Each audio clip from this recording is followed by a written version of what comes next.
All right, here we go. Bite Me Podcast is here for you, and we are covered with topics today. Lot to cover. John Lopez right here, Captain Scott Knoll right there, Captain Caleb McCumber in front of us as well, and Captain Dean Thomas. I think he's out at the ranch doing ranch stuff. He has been, speaking of covered up, he has been working his butt off out at his ranch. So we're going to handle it for you today.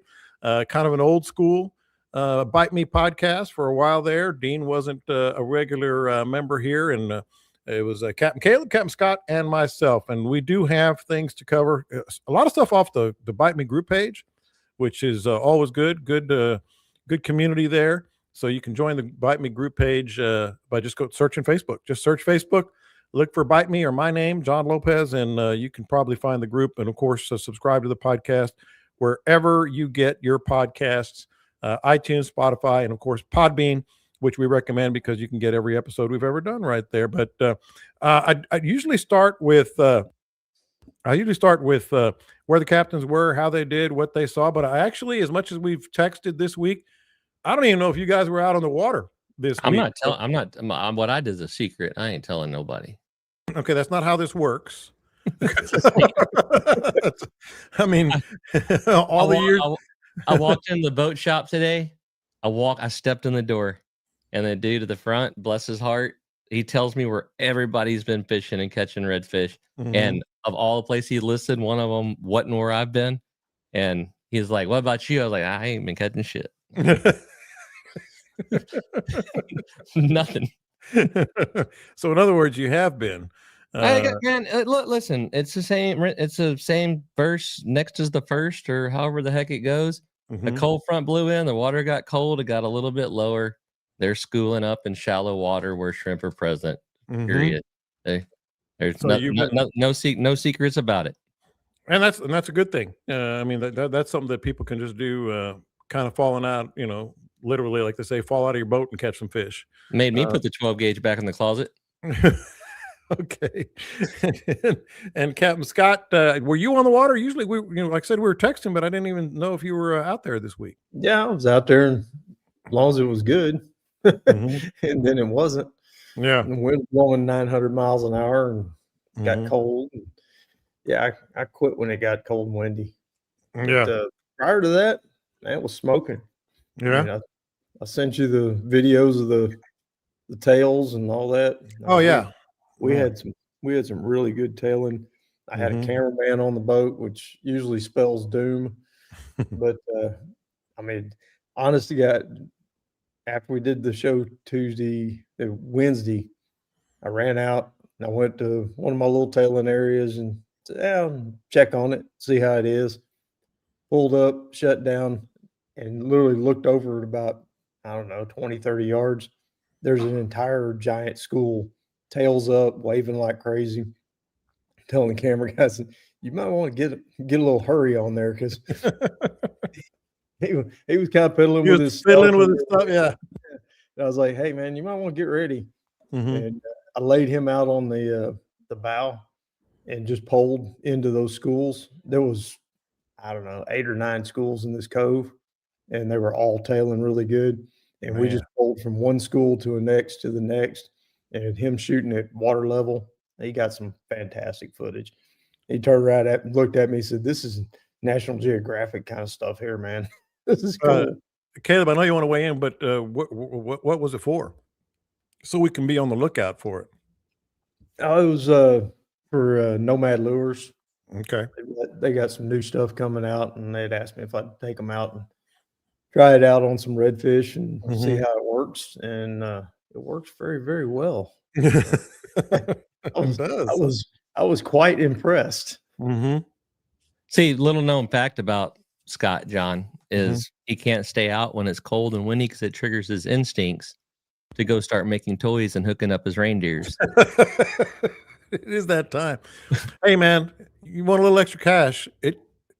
Especially with your reading glasses on, for sure, for sure. I don't know what the Santa Claus market is like in Port O'Connor, but you would definitely corner the market, no matter what. I don't know if he can be jolly. There is that. Go ahead. Oh, I thought you were raising your He hand. waved with a different finger. You were raising with another finger. I did But raise my hand. we won't talk about that. So are you guys did you guys get the Bite Me gear I sent you? I've been meaning to ask you. I'll just bring it to the air because listeners have been asking about that too. Yes, We it did. did. Looks All right, good. good. Yeah, you can get those hoodies and everything on there. So I'm on the group page. They're pinned. So I mentioned the Facebook page.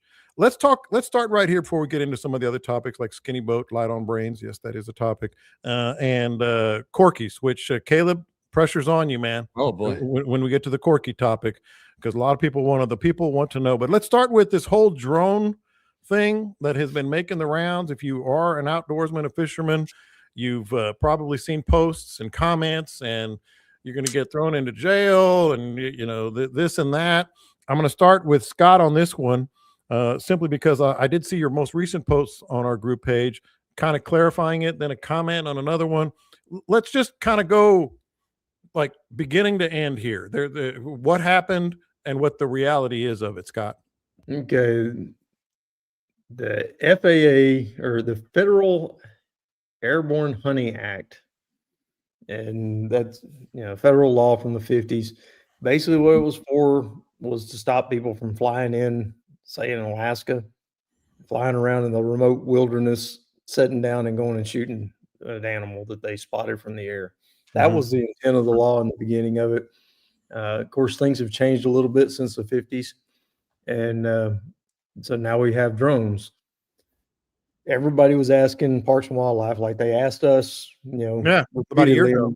I mean, we were always getting that question about using drones to spot fish. It's illegal. You can't use drones to spot game, deer, fish, whatever. The only exception they've made for that is spotting pigs, and that's because they're like roaches. And so everybody asking about it, they sent it to their legal staff and wanted clarification on what the law entailed. When the legal staff got it, legal staffs do what legal staffs do, and they wet their pants and say, "Oh yeah, I think it involves this," just to cover their butt. Yeah, That's all that is. And they came back and said, "No, you can't use it to drop baits." For those of you that don't know, there's drones out there that you can have that fly out, carry a payload, and drop it as far offshore as you want to drop it, I guess. a lot of shark fishermen do that, right? Yeah, it's all shark. Yeah. I'd say that's probably 95% of what's going on, if not 100% of it. So it's not a state law, it's a federal law. Well, as soon as they came out with that clarification on it, man, all hell broke loose, and Parks and Wildlife caught some smoke over it, and they walked it back. The most recent one that I saw was Texas Game Wardens and Coastal Fisheries, Parks and Wildlife post updated. Basically, they said if someone chooses to use an unmanned aircraft system, a drone, to deploy bait while bank or surf fishing, it is a federal, not state level violation. No state charges would be incurred. No state charges exist. However, we do not condone or authorize violating federal law. So basically, they're saying, yeah, it's against the federal law, but we ain't gonna do anything about it. Yeah. That it's the same thing states do with marijuana all over the place. It's still a federal offense. You can't do it, but the states are allowing it, and it's the same kind of deal. It's states' rights versus federal law, and if the state's not going to pressure it, get any pressure on it, then you're fine. Don't go to a national seashore like Padre Island and do that.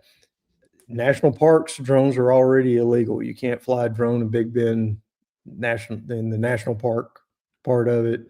The state park, I don't know how they handle that, but any of the national parks, you can't fly drones. So that didn't change anything as far as South Padre Island goes, which was where a lot of the shark fishermen are at. I don't know how they're getting around that, but I wouldn't go down Padre Island and go fly in a drone after all this stink, because there are federal game wardens on that island. And more so there, right? Because it's a federal park. Yeah, you ever, as comment came up, I've never seen a federal game warden. Yeah, go duck hunting on a federal property. Yeah, you'll see them. You will meet a federal game warden real quick. Well, you don't know if you saw them. That's true. A lot of They're them not don't wearing know. a shirt that says "Fed" on it. Yeah, It's just a game warden with more power. Mhm. The game warden that used to get us all the time out in Anahuac on the pace track of the Anahuac Wildlife Refuge, legal duck hunting and all that, but he would come up and he was just an old fella that just walked along out there in the marsh in hunting clothes with a lab. And he would walk that dude could walk the marsh, man. He was like 110 years old, but he walked everywhere, and he'd just walk up to your group and he'd just be kind of wandering around. You'd be walking back from duck hunting, going back to your boat, and he'd just kind of wander up and meet you. Dogs start sniffing for ducks, hidden ducks in your stuff. And the whole time he's, hey, federal game warden, he'd flip his badge out and he'd start checking you, man. And those guys will check you hard. Yeah. And he went over everything. The only time he ever caught us, one of my buddies, when they first started steel shot, we're all cops. We're all young cops. Yeah. And he said, just reach in your bag, boys, and pull out a handful of shells. Just random. So everybody reaches in their bag, pulls out a handful of shells. He takes a magnet out of his pocket, big strong magnet, starts running it over all the shells. Didn't pick up one of my buddy's shells. That's lead shot. You're on a federal wildlife refuge. That's a ticket, boy. Oh, boy. He didn't care. We were police officers. He didn't care nothing. He's sitting there writing that ticket out. My buddy Ashby was so wound up, man. He was hot. Yeah. Don't you ever, if I ever catch you driving through Houston, that's a damn ticket on you. He didn't care. The guy looked at me, he goes, I don't go to Houston. That reminded me one time, the last time, because you guys know if I have any time off, I'm fishing, but I've occasionally gone hunting. Last time I went duck hunting, it had been so long since the time before. I just grabbed my bag, put some shells in there, and went hunting. And I used the right shells, but when I got home, at the bottom of the bag was all kinds of lead shot in there. So if he'd have done that to me and I just reached in and grabbed the wrong one, and I had no intention. I put all the steel shot in there. I did it all right, but just because literally it was teal season, we had dove hunted the day before. Yeah. And lead's legal on doves. And he had one. We emptied his whole bag out. He didn't have not one other lead shot in there. He grabbed the only one that was in there. Oh boy. Oh boy. Me and Pat were fishing the championship weekend of the Legends, where and we were trolling down the land cut, and a federal game warden came and boarded us like a pirate. Took all of our IDs and ran background checks on it. It was like a 30-minute deal during a tournament. Not only was it a fed, but they had a trainee with them, so he was being extra fed. Yeah. If there's anything to be learned from this, though, I don't know how people survive these days. The population is going downhill. Why did we start asking questions in the first place? Why did you rely on the same nerds that make suppressors hard to get to tell you what to do with something they have no idea? Of course, they're going to come back with a CYA. Oh yeah, no, you can't do it. And well, yeah. And next, how many people use these damn things? I've never seen one in the wild. My booth is usually set up by the booth that sells them. I've never seen one bought. I know for a fact. You're talking about drones? Yes, there's like 60% of the people commenting, "Oh my God, I can't believe it." And I'm like, I know you. You own a boat. You don't you don't even have one of these. Yeah. Well, that I'm glad you asked that, because that was one of the things I was gonna get your opinion on, Caleb, because you are a whether you know it or not, you are a digital creator. As you see have you noticed how many people on their Facebook page, their profile, they say digital creator? There's like 7 million of those people out there. I'm not sure they even know what it is, but you are actually one. And I was thinking about drones when it comes to what you do when you're out on the water. Now you have used those in that case. Now I'll let you explain how and why you can use drones when you're creating content.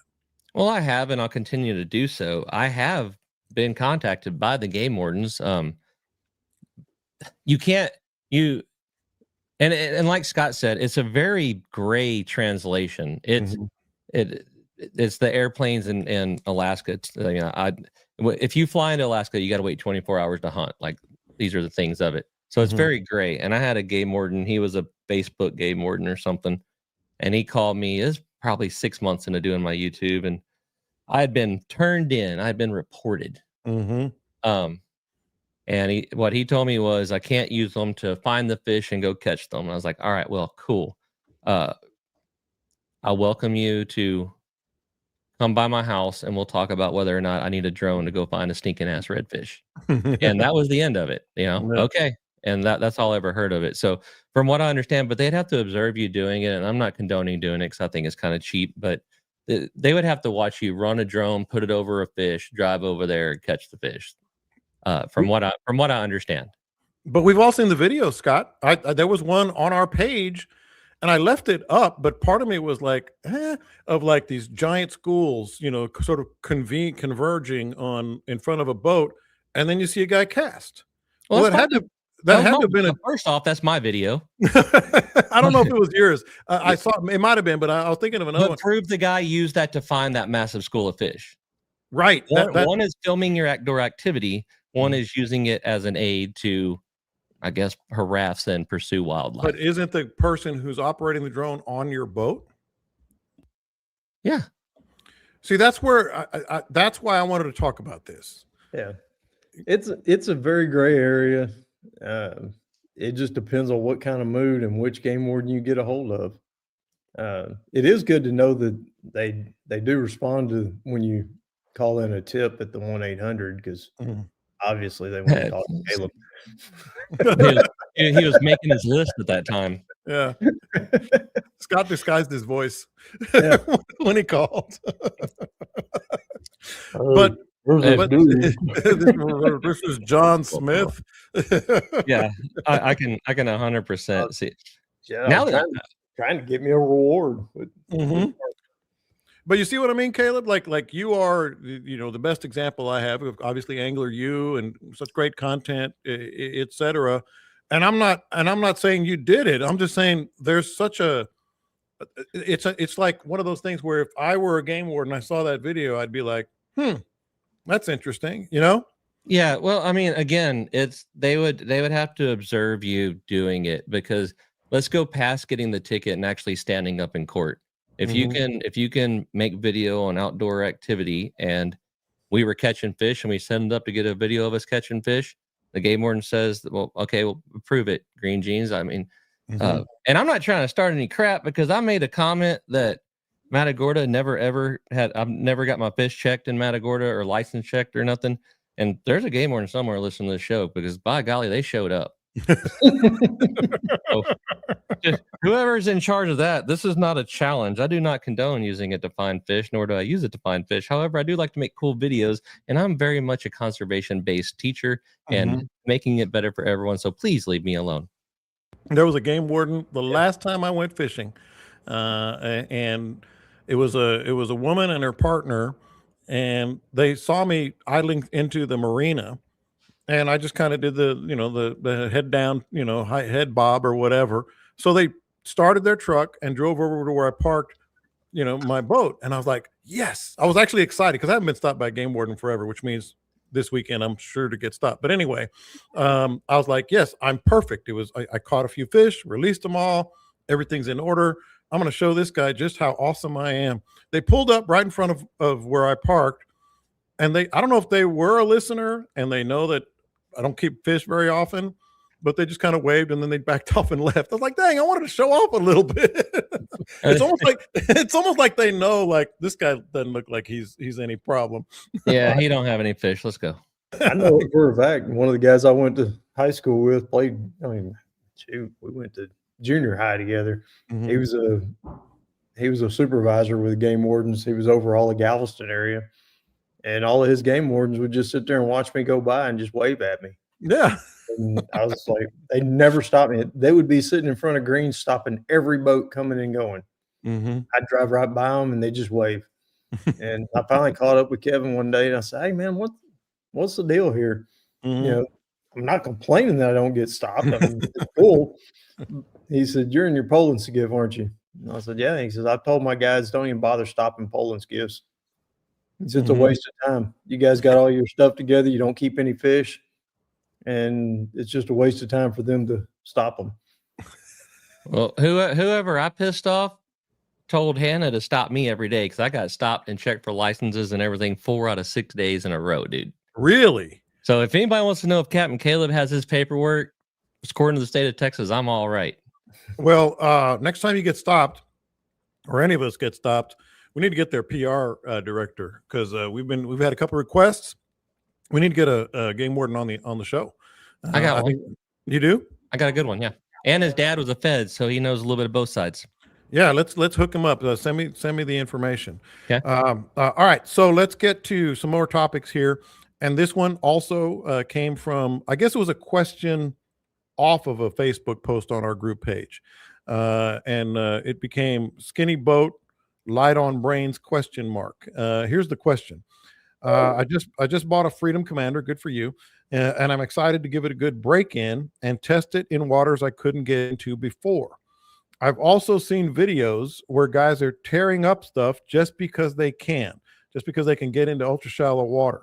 Can you guys talk about how to run it in and out of places, what to avoid, and being responsible? I don't want to be that guy. And you guys, I think that video is still up on our group page where the guy does that big semicircle in like 4 inches of water, and people are videotaping him, and he's like, "Look at me, I can run in this 4 inches," and he's just tearing up the whole damn thing. The more impressive thing is how fast he gave Dean a hemorrhoid. What? that text thread happened fast. Oh yeah. Oh yeah, it did. But good question. You know, we're in the era, and I'll start with you on this one, Scott, because we're going to get into Corkys next, and I'm going to give Caleb the stage on that because I trust his Corky knowledge. But Scott, we're in the era of running in 4 inches, running in 6 inches, and being able to get in and out, and the responsibility that comes with that. I hate to just cast aspersions here, but I really think the vast majority of people who get skinny boats truly don't know how to use them right. Well, there's can you and should you? There's a big difference. I mean, all these boats you can run in nothing. Mhm. I mean, it's possible. You know, the Chuck's prop is out there. You know, anything like that can be misused. And you can get in and out of places all over, you know, that in the past nobody was in. Should you? Yeah, yeah. That's the big part. And most of the time the answer is no. Mm-hmm. I mean, I had a guy, yeah, it was shallow. The tide was way out, and I'm pulling the shoreline. And this guy, it was dead slick calm. There wasn't a breath of wind anywhere. No reason to run up close to the shoreline. He was literally tickling the grass along the edge of the bank, and he couldn't have been running 3 or 4 inches, 5 inches of water, and running full out down the shoreline right at me. And I'm, you know, we're fishing. I really believe that all this misuse of shallow water boats has been a big part of what's changed redfish. The only redfish I find schooling these days are in places where nobody runs. They're dead ends, you know, dead end coves, dead end back lakes where people don't run in and out. All of the big open flats that used to hold tons of schools of reds and tailing fish, if it's an open flat where people run down it, I don't see schools anymore. I agree with Scott. Shorelines suck. Whether it's a back lake shoreline, bay shoreline, anything. That's about the only way to trigger me and get me to say something that I probably shouldn't say about you is watch you burn a shoreline in a back lake or even a bay. That being said, I'm pro if it's navigable, navigate that sucker. It's hard to articulate it. It's like just use common sense. Scott, I'm surprised Scott didn't bring this up, but you know, a lot of these back lakes, they got a good deep entrance and exit. And then people see that one little opening, and if they hit it hard enough and fast enough, they get through it, which, yeah, it's all fun and games for the first year, but then that opening gets bigger and bigger and bigger, and pretty soon it's gone. There's a lot of back lakes up here in Matagorda that was a real clean come in and out, and it had a good flow to it because of all the little points and everything, and they're all gone now because people cut those corners or blast through openings. So definitely against that. Somebody said something about a mud trail. I leave mud trails everywhere I go. It's just necessary. But again, I'm not up here in grass. We don't have grass. We're mud and shell. So what we're worried about is disturbing the fishes day to day, like Scott said. You don't see the schools and the places you used to, and B, eroding shorelines. Though that's the two big ones that really get to us. And I don't see the. And here's the other fun part about it. I learned this in Louisiana. Especially if you're in grass, if you're burning looking for fish, and you're going, I don't know, 17, 18, 20 miles an hour. A lot of those fish are used to that, and they'll sit down in the grass. You're never going to see them in the first place. You have to be running 25, 30 miles an hour for those fish to not sit down where you can't see them. At that point, it's not effective anyway. Yeah. So I don't particularly get it, you know. And sometimes we are running along. Scott do the same thing. We are running along, and you push one and you see a wake. But once I push 2 or 3 and see a wake, I either quit driving where I'm driving, or 9 out of 10 times I just shut down and start fishing. But it's the guys that lap it and run the edges, and all they're doing is out there to look at them. Cool, but you're screwing it up slowly but surely. I wonder how. Go ahead. The dude that did the stuff on the video, like, that's stupid. That's ridiculous. And to be honest, the boating commercials where it's some dude standing in ankle deep water in a boat blasting past them. Maybe you're not tearing up anything in that video, but you're telling everybody you should buy this boat because this boat will do this. And it is setting that buyer up to get cooked on Facebook is what it's doing, apparently. Scott, I wonder how much burning shorelines is even effective in general. You know, those fish are getting run out. Yeah. All I hear from the guys that do it is, yeah, we're searching for fish. Well, okay, you're searching for fish. You ran them over. Now what? And most of them have got a tournament coming up, and they want to burn all the shorelines, figure out where those schools of fish or the biggest pods of fish locations are. And they don't want to spend time to go fish and find them. They just want to be able to run around and do it. They burn literally miles and miles and miles and miles of shoreline. This guy never stopped. The one that ran by me, he was by himself, and he was standing up high, and that's all he was doing. And he ran every inch of shoreline in the whole entire Mule Slough, Back Lakes, Big Pocket. I could see him the whole time. We were the only 2 boats out there. And midweek, he never stopped to fish. And I know damn good well he ran over fish because I was in fish. And I have no idea what his ultimate goal was. Yeah. I don't mean to disparage. I mean, we're talking about friends of mine. You know, find fish how you're going to find fish. But again, we'll say it again, you're screwing up the future. But 2, I redfish out of tower boats, and I wade fish for trout. So there's a lot of times that I'm standing in the same spot for hours. And when a tournament comes up, I'll watch a tower boat burn down the shoreline. And then about 5 minutes later, when that one's out of sight, here comes another one. And then another one. So the only person that saw crap was the first one. Yeah. You know, and that, you know, that's the other fun and funny part to me is yeah, there's a bunch of them, but the first one kind of ran everything off. The second one, dang sure pushed them off. The third one made sure they're not coming back. And then the other 7, they just drive in circles. That is true. When you're waiting, you just see it time after time after time. It's so consistent. But all right, so I mean, I'm not going to sit here and say, you know, none of us have ever been in situations. I told the story about a year ago where I wanted to get into the I think it was Redfish Bay, and the tide was really out, but I thought I could get in there and drift into some, you know, shallow water.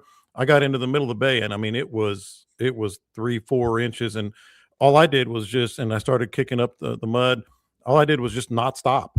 And I just didn't stop, at all, because if I did, I was going to be stuck. And then the rest you're trying to get out. So and he was asking like advice and tips and getting up and out and where to go and where not to go. That's kind of where I want to go right now. You do get into a situation like that. I don't know what you guys think. I generally just keep going to where I know there's some deep water and just get out of it and try not to disturb it as much as you can. The fish aren't that important, I mean, it goes back to if you put in, you can put out. And that's how I learned a ton of stuff. Once I put it in and out once or twice, I knew where the deep spots were. I knew where I could get up if I got in a bind.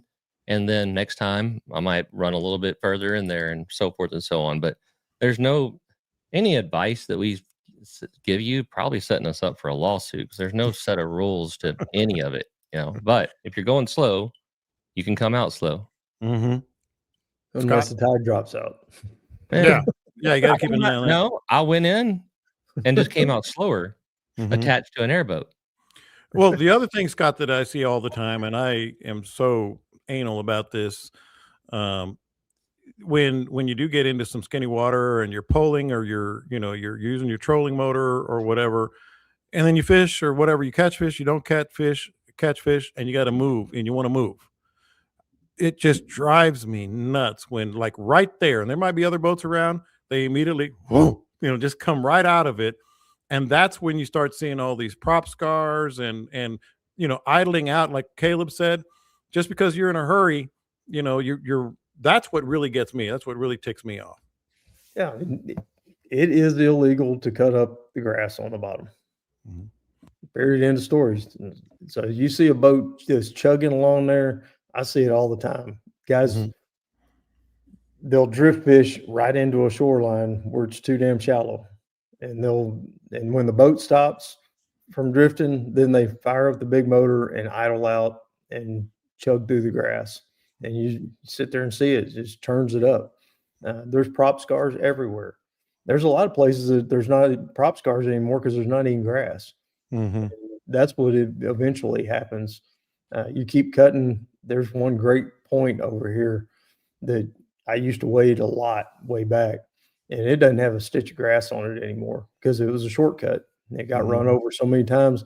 You cut up the grass bed over and over again. It changes the flow of water. There's more erosion. The grass bed goes away. So that's what they're trying to prevent by having that law. It's just damn near impossible for them to enforce it because they're not everywhere all the time. I could write a ticket pretty much every day on that if I were a game warden, but they're not out there in the middle of it like we are every day. They don't get to see it. I mean, they're out there, they're around, but they can't be everywhere. So it's up to us to do it right. If you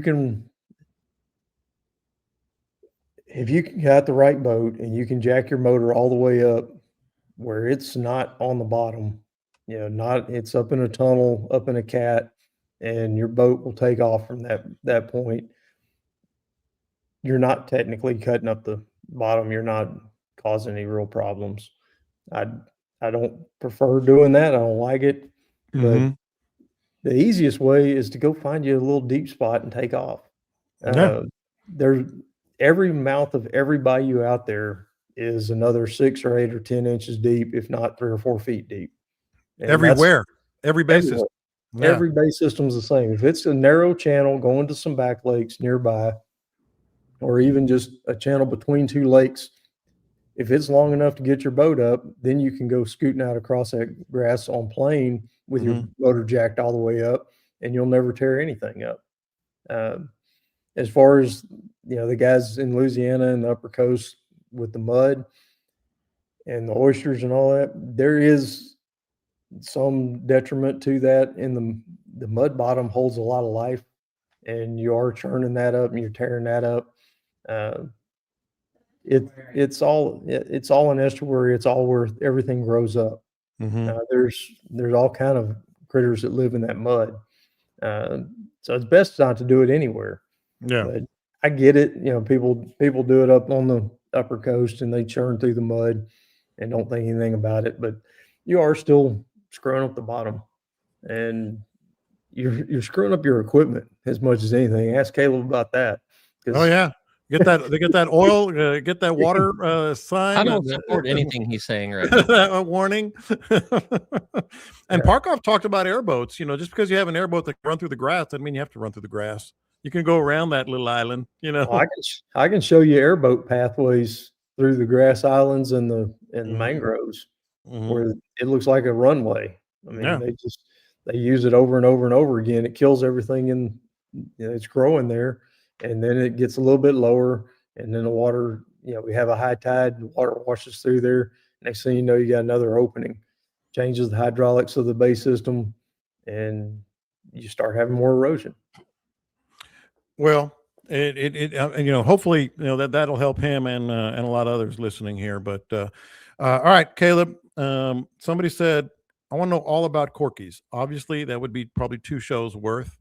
But let's dig in as much as we can. A lot of people call this Corky season. I know you throw them, and so do a lot of anglers.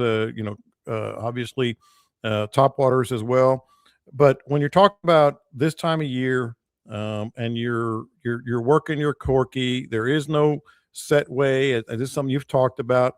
But if you just gave a primer on when and how, when you're waiting largely, and I'm not going to sit here and say I've never thrown a Corky off of a boat, but it has to be very special circumstances. Just kind of take us through that. I don't know, John. I don't have much practice talking about Corkys. Shoot. I know better than that. I don't love to throw them out of the boat either, unless maybe we're power pulled down or drifting extremely slowly. But I've got friends that throw them out of the boat all day long and they work. I just don't like it. But man, right now it's hard to mess up. There's still a bunch of little mullet and everything in the bay. Yes, the water's gotten cold. It's gotten down into the 50s a little bit, in the 60s, but that's still not that. Work it real slow and mess it back and forth. Look around at the bait. Look and see what it's doing. If the bait's moving around pretty quick and jumping and flipping, then your Corky can move around pretty quick. And if you can make it jump and flip, I'm impressed. But we're still in the time of go put it in front of a fish and they're gonna eat it. And it's a dog walk. It's 7, 8, 10 cadence, and then let it pause and let it fall, and then do it over again. And if that doesn't work, try shorter ones, try longer ones, those sort of things. But we're not into the crazy stuff. And even when it gets really cold, you're not working it real slow every time. You're going to try that to see if it works. But if the fish are up and active and feeling good, you can move it on pretty quick. Go ahead. But you throw them pretty much year round, and that's kind of a misconception, isn't it? Yeah. No, the Corky season, the only thing Corky season means is you're probably not going to catch hardhead and ribbon fish on it when the water's cold, or gaff top, I guess. When the water's warm, you're going to catch more trash fish on your Corkys. But if there is a mullet in that bay that is anywhere between 2 and 6 inches long, then he's matching up to a Corky. It's a huge misconception that there's a Corky season. I think it's derived from that, wintertime has the heavier trout, and a lot of them get caught on Corkys, and so people think that's just the only time that you throw them.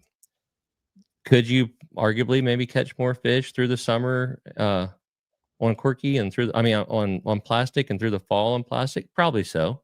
But Corkys entertain me. They're good for catching fish. They catch good fish, and throw it all year long. Do you change the hooks on yours? I do not.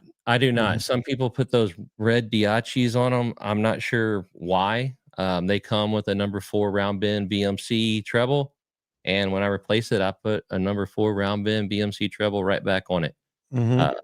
I like that one because it's easier to straighten the hook out. So whenever I hang it on shell, I can get my Corky back. And what makes you decide? Fast sinking, slow sinking, etc.? Man, that's a preference thing. Pat is amazing with a floating Corky. Floating Corky has a bigger cork and no rattle in it, and Pat does really well with it. Me, I go a little bit different route. I almost always throw the regular ones that sink. I just bend it in a different way, so when I work it, it works up instead of staying where it's at in the column. So I'll work it up and let it fall down, work it up and let it fall down, where Pat's is more of it kind of stays in the same water column and hangs out. There's little nuances of the floater that I'm not real fond of. Now, if I own floaters, if I get in a situation where I need one, I'll dang sure throw it. But I'm gonna throw a double D before I'm gonna throw a floater most of the time. Is the double D is a little bit smaller of an offering, but when you quit working it, it floats up. It slowly comes to the top, and that's what I do that. Now, a lot of our listeners know this, but maybe you can just add some clarity there. But a lot of our listeners don't, in terms of tuning your Corky. You know, nose versus tail versus both. You know, what makes you want to do that? Because I really want to, like some of our lists. This was a good question. Like I want to get into it. I work top waters. I'm not exactly sure what I need to do different. So tuning it, and some people may not even know. You can bend it down, etc. So every Corky isn't built equal. When I put a new Corky on, I'll usually throw it about 30 feet out in front of me, kind of look at how it's sinking, look at how it works back to me. Does it twist? Does it turn? Or is it nice and straight? If it right out of the back, that's great. But B, if I see it spinning or something like that, then I'll start making sure that everything's straight down the backbone, straight from front to back. And once I get there, that's typically pretty close to what I'll use in a floater situation. If I need it to stay up even higher, I'll bend the tail up just a little bit, like, maybe 15 degrees, 20 degrees, if I'm guessing. And that tail being up will pick it up. Now, my 90% of application is when it comes out of the bag, I bend the nose down as aggressively as I can without, just imagine taking it out of the bag and giving the nose a good push downwards. I'm not like tweaking on it and spending extra time. Just give it a good push downwards. And then the back, the tail on the back, I'll bend it down 25, 30 degrees. I don't think it's quite 45. And what that does is when you're working it, that nose digs and it keeps it in the water column I want it to be in. And the tail, by bending it down, if the nose is just a little bit down, then the tail is almost straight, right? And that's my typical application. If it starts spinning or something, again, either the tail's bent too far down. You don't want it to spin. It's not great. You don't want it to spin. You want it to just, if you can make it do what a Spoot Junior does in the walk, you've got it where you want it to be. Yeah. When it just walks back and forth real nice, that's where it wants to be. And you don't have to do all the bending, but it makes it more efficient and it makes it a little bit easier to get it there. I think it sinks a little more naturally. Yeah. I don't know what the bend does on the sink, and I think the fall on the sink's probably about a foot every 2 seconds or something like that. I was just going to ask you that because some like how long do you wait? What do you do, etc. It's different everywhere. So when Baffin's really salty, you asked me about changing out hooks, and in that spot, I might put some heavier hooks on to get it down. I might put some washers above the split rings to get it down. If you go somewhere that's not as salty, it's going to sink a little bit faster. I've been in Baffin before where I was throwing a broken back and I couldn't make it sink. It just sat on the top. I had to change everything out and put weight on it. But yeah, and then somebody asked how deep I'd work a Corky. What's the deepest you could work a Corky? Well, I mean, somebody in Florida is going to make fun of me, but me personally, 5 or 6 feet is probably as deep as I'm personally going to throw one. If I need to go deeper than that, I'm going to just use something different. But I'm typically throwing a Corky in, 1.5 to 4 feet of water, something like that. Yeah. And I mean, they're fun. And Scott, I don't know if you have anything to add. I've thrown them quite a bit, but I don't think either of us, well, maybe you, but I certainly haven't thrown them and know about them the way Caleb does. But is that something that go to down where you are, and what's been your experience? I don't mess with them. And redfish will absolutely destroy them. And yeah, that's most of what I'm fishing for is redfish. I really don't want a lure that gets destroyed by one fish. And so I don't mess with it a whole lot. I mean, I threw them when I was in Galveston a good bit. And one particular tournament, it was so cold there was ice forming on our eyes. And he was asking how deep. That got me thinking about it. We were fishing a sand pit that had some big trout in it. And we were letting it settle forever. I mean, it was throw it out and just sit and wait. And then you could finally feel it hitting on bottom. I don't know how deep that sand pit is. And I caught the state record oyster catcher. Yeah. Old dogfish. I mean, that thing was about a foot, foot and a half long. Here we go. Yeah, got a cookie. It ate the hell out of that cork. By the way, I'm not editing that out. That's staying in. Normally, I would mark it. I would mark it and say, okay, 4506. Let me edit that out for old Scott. That's staying in. Yeah. Damn, he had that corky sideways in his mouth and ripped it all to hell. Those things got some pretty vicious teeth on them. But yeah, I just don't throw them a whole lot. Yeah.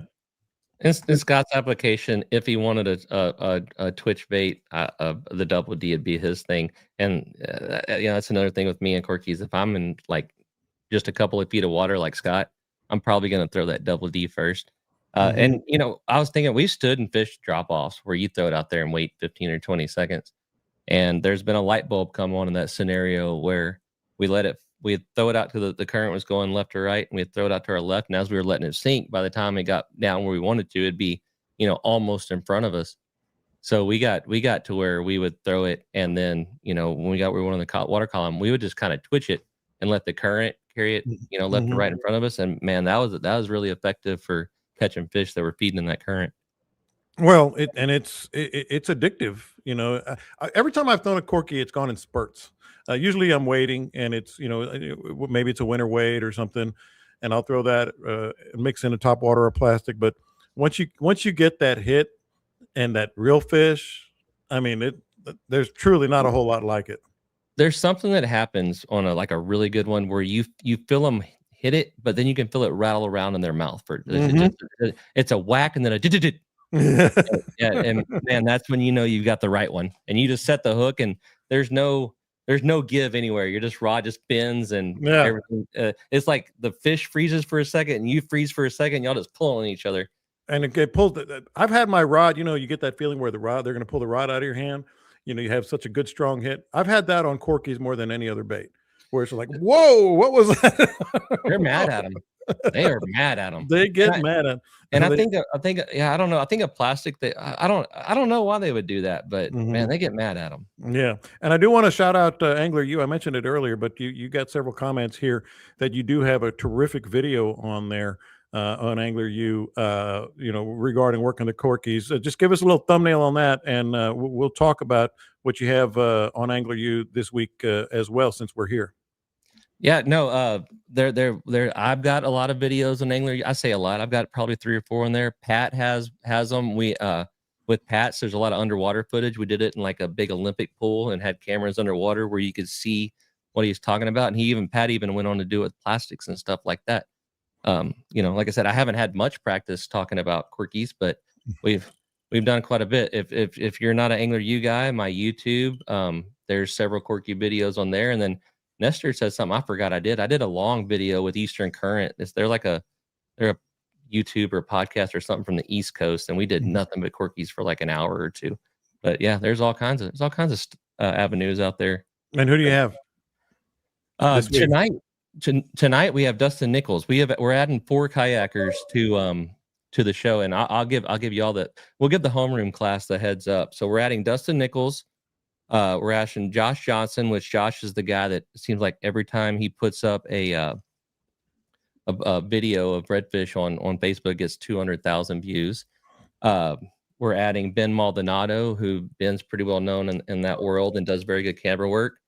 And we're adding Scott, help me out here, FTU guy. The kayaker? Yeah, dude with the cool mustache. Daniel Hayes. Oh, Daniel Hayes. So all 4 of them are going to start becoming like regular contributors and putting stuff up. Because there's a lot of more people that have kayaks and stuff that they can't apply what we're talking about on Tower Boat. But we have 4 guys that are going to be helpful. Yeah, well, we've talked about it, and we have our kayak guys as well. All right, Scott. Caleb was on the last one. I'm going to start with you here because you sent something. This has been a couple of weeks, but I really think there's a good topic in here. Talking about, I think you posted something about researchers and coastal planners now have access to the most detailed underwater mapping of Matagorda Bay ever released. So put a pin in that part of the question because I want to know exactly what that means. And this was after the 2025 bathymetry data set on the Texas Geographic Information Data Hub.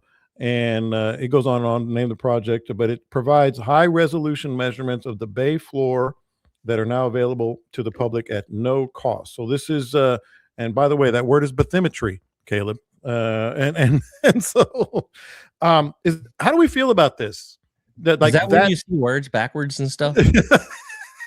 No, that's what your teacher said about you, even though you didn't have it. So I was like, at first, Scott, I was like, cool, and then I went, I don't know. I mean, it's neat, but like the most detailed. How detailed? What are we talking about here? It says it goes down to, they did it to a square meter. They use side scan, down scan, all different types, and put together these data sets. And it's supposedly an exact mapping of the bottom of the bay, which I posted it because it just seemed kind of interesting to me. I haven't had time to really dig into it. I've looked at a couple of the maps, and they might show you something, that be interesting for your fishing. There were a couple of ridges that I found that out in the middle of the open bay where you just kind of expect it all to be kind of one depth. And there was some ridges out there that might work out, for like summertime, deep water. Yeah. When it's really hot and something goes from 6 or 8 feet to 10 feet and there's a ridge along there. It's hard to tell if it's an old oyster bed or anything, but if it's oysters and it's deep like that, that would be an excellent place to go hit it during the middle of the summer. I don't know. It's fun to play with. I don't know that it really does a whole lot for us. That's what she said. It's real skinny. I mean, the deep water guys, they might get something out of it. That's kind of where I would love to have it on the beachfront. Yes. If they did the beachfront, say out to the state line at 9 miles, all hell would break loose. All hell would break loose. It would be cool as hell. Of course, it would give away a lot of things. That's what I'm saying. A whole lot of numbers would be public then. Yeah. And I guess that was just being selfish because as much time as we've spent on the water, we know little areas, and I'm like, well, damn, like, especially because it said Matagorda, and Caleb, you know this, I've spent so many decades on Matagorda. I know little spots that, whether it's shell or random, deeper cut or a hole or something. I'm like, well, now everybody's going to know, I was like, I guess that's good, but it's coming anyway, whether we like it or not. Well, chances are most everybody knew about your secret spot anyway. Not some of them. I can tell you that. I've got ones nobody knows about. Secret. So what about that, Caleb? Like, I'm thinking of one spot in particular, and Scott may say everybody knows it. I think maybe 5 people know it. Maybe 5 people. What spot is it? I'll tell you. I'll send you the mark. It's luscious.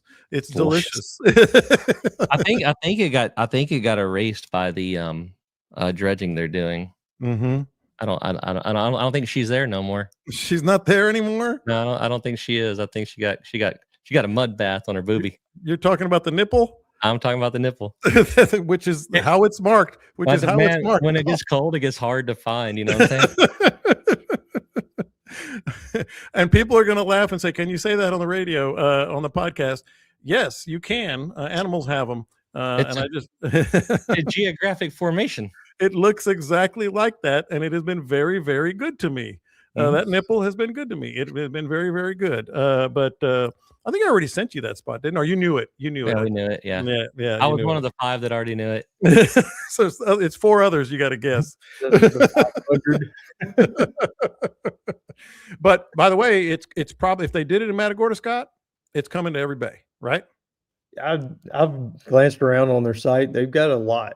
I mean, it was showing 1 through 24 results of 2,000 and some odd numbers, 2,000 some odd maps.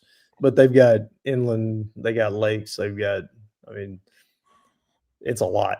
I think it'd be a lot more applicable to a lake. The bay, the middle of West Matagorda Bay is like space to me, though. Right. I don't know a hell of a lot about it. A lot of our bay systems are like that. And that's what I meant when I found that ridge, when I was just kind of poking around. I don't know what it is. Yeah, no idea whether it's a mud hump or sand hump or what, but it was just kind of interesting that there was a high spot in amongst this desert of flat bottom. Mm-hmm. What do you think hang out on that high spot? How deep is it there? Like, how high is it? I want to say it was like 10 feet of water and it went up to like 6 feet. Oh, no kidding. On this little ridge kind of deal. That was the kind of fish that we're looking for travel enough to find that spot, you reckon? I don't know. What if it's covered in luscious bull reds all summer? Nestor says everyone's going to be driving around Matagorda Bay. Say, you know where the nipple is? There's a lady up at the tackle shop named Kelly. Oh, please don't. She knows exactly where it's at. Go ask her. Tell her Caleb sent you. And then she has a map of it. Ask her if just tell her you want to see it. Yeah. And then hold on to your hat. Oh, wait, by the way, her husband's the big dude out there on the shrimp boat. But hey, speaking of shrimp boat, are y'all familiar with the Shrimp Diva? She's all over Facebook. Her father-in-law, I believe. Yeah, I'm more into real big divas. The Pops, he's been on the shrimp boat for 60 years or something, and she's been over the last 5-6 years helping him out. I think I'm gonna have her on. Do an interview with her anyway on the podcast. She get in here with us. That's what I'm saying. Yeah. All right. Yeah. And she's a big Texans fan, and she was out at the tailgate the other day, and so we're trying to set something up. But good shrimping stories, which we've all talked about. But she's been on the front lines for several years. Yes, a lot of our listeners here on the live YouTube stream are already posting about she's awesome, she knows her stuff, etc. It'll be good, especially from the shrimp population standpoint. I don't know who this is, but Scott, I bet you $20 that John didn't listen to shrimp stories from an ugly girl. No, I didn't. No, I didn't. Absolutely not. All right, so let's get to what would Scott do, what would Caleb do. Captain Dean, as I mentioned, is out on the ranch doing a lot of hard work. Do you think he's really doing some hard work or not? I think he's sitting in a deer stand. That's why he didn't want to come on. He used the excuse he didn't have internet, so he could go sit in a deer stand. The last text we got, he was butt naked in a deer stand. Do you feel like he does anything else? Naked? It was hot. I hope he had tidy whities on. Yeah. So, and I mentioned the YouTube stream. We record every Tuesday here at 3:30. You can watch us live, and we post the videos and the podcast simultaneously around 6 o'clock. So if wherever you get your podcast, you can subscribe. Really appreciate it. I'm messing around with some year-end numbers I like to send you guys. And so just a quick thank you to everybody listening, because the numbers are kind of head spinning for this past year. Upwards of 400,000 just on the podcast alone. So that's kind of cool. But let's get to what you guys would do. I will say this: I'm making tamales on Saturday, so I am actually not. By the way, you guys got some tamales coming your way as well. But I heard you, Camille. So I'm actually not going to be out there this weekend. But what is it looking like from where I am? Maybe a little rain, but the temperatures are going to be a little better, Scott, aren't they? Yeah, I was supposed to fish tomorrow. Yeah. Mm-hmm. Tomorrow's bad still. Yeah, somebody from old homicide days was going to come down and fish with me tomorrow. But 95% chance of rain tomorrow. Mm-hmm. With estimates around an inch and a half. So you may have to scratch that one. We scratched that one. We're going to do that in January probably. The rest of the week doesn't look bad. We got a little front coming. It's going to just blow a little bit for a day or so on Friday. And then Saturday, Sunday look really good. And Sunday looks excellent. Friday afternoon, if you want to do some afternoon, at least where I go, down in Aransas, looks pretty good too. Yeah, it's not bad. I mean, early morning, it's supposed to be blowing 20, gusting to 35. Yeah, but then it comes down a little bit. So then it'll drop down a good bit by the afternoon. But Saturday's fine. It's switching back out of the southeast around here. Temperatures in the mid 60s. Water temperature probably high 60s, low 60s, and should all be good. Mm-hmm. Caleb, how about Matagorda? Are you going to be in Matagorda? Are you going anywhere else? I'll probably hang around Matagorda. Yeah, what Scott said. We've got a little front coming in Friday night or Friday morning, one of the two. Sunday the wind's pretty calm. Looks like some fun. I think me and some ex-Aggies are going to go sightcast redfish Sunday and Monday, and then they're going to give some baseball lessons to the boys after we're done fishing. Hopefully everybody will be happy. Got that ball game at 11 a.m. on Saturday too. How you feel about it, John? Oh, I thought you were going to say something. No, that's just nervous sounds. I think they'll win. Now I will say this: people have been like, "Oh, I don't know, Miami. They are dangerous. They did beat Notre Dame as well." But everybody's, kind of saying, well, the Longhorns, took the Aggies out in the second half and are thinking, okay, maybe they're sliding or they've hit their zenith or whatever. Don't forget the first 11 games here. And don't forget that their running back Le'Veon Moss is going to be back, supposedly. And I think and at home playoff game, I think they're going to be all right. I will say this, though. They have the toughest road of anybody. If they beat Miami, oh man, if they beat Miami, then all they have to do is play Ohio State. If they beat Ohio State, then all they have to do is probably play Georgia. And if they beat Georgia, then all they have to do is probably play Indiana in the title game. You notice Texas Tech was never said any of those games. But Texas Tech is really good. Really good. Yeah, I want to say. Hey, I was a huge Tech fan until they fired Leach, and that was to me that was the equivalent of firing Jimmy Johnson. Like, you just don't do that. That you're not going to you're not going to recover from this. And Yep. Yeah. All right, boys. Fun show. I'm sure Dean will be back next week. I'm sure he feels really guilty about missing today's show, but you got to do what you got to do when you have no Wi-Fi and you're in a deer blind. But which I don't think a lot of deer blinds have Wi-Fi, so that's just me. So he was actually not lying. You guys really appreciate it. Don't forget, we got a lot of stuff you can get on that's pinned on the top of the page. Don't forget to subscribe. You guys have been great. Catch them up. We'll talk to you next time. You can find a nipple in Dean's deer blind.